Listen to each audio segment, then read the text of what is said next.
Hello YouTube community.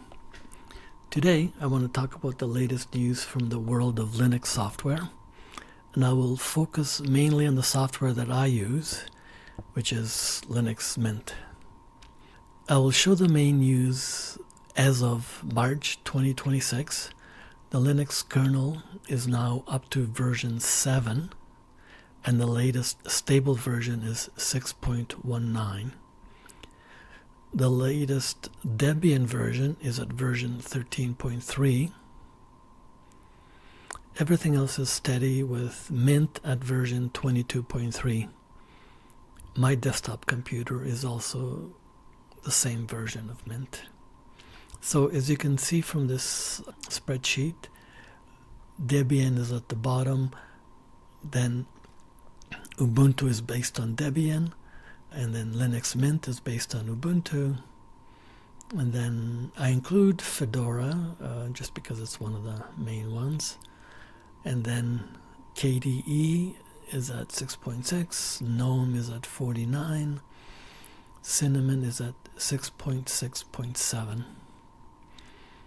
So I'm not going to get into any sort of technical issues. Like I said, I'm using 22.3, and for me, everything is working fine, so I'm happy with it. Now, I'd like to share something new that I learned recently. Even though I spend about 90 or 95% of my time in the GUI version of Mint, I like to poke around in the terminal once in a while. And I got to wondering, how many terminal commands are there? And as I was poking around, I found a command I've never used before. It's called compgen, C-O-M-P-G-E-N. It is supposed to be used for generating all possible completions of command names. So here are a few examples. Compgen --help to list the help.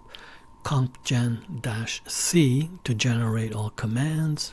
compgen-a to generate all aliases, compgen-u to generate all users. There's a few more. I think you can just search on the internet and there's a few more that you can search for. Here are a couple of more advanced examples. This example will write the whole list of commands into a file called mycoms.txt, and then I open it with my text editor. There are 8,384 lines of text.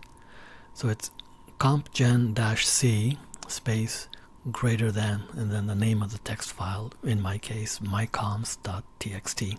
Then if you want to explore all these commands by using a search term, this will search for commands that begin with COMP. compgen-c space the pipe symbol space grep, and then the shift 6 symbol, comp, that means anything that begins with comp. It's pretty neat. You can also use this search method just in case you forgot the name of the command that you want to use. So enjoy. All these commands are available, although before you use them, I would suggest searching them on the internet to see what they do. There's over 8,300 of them. Okay. See you in my next video.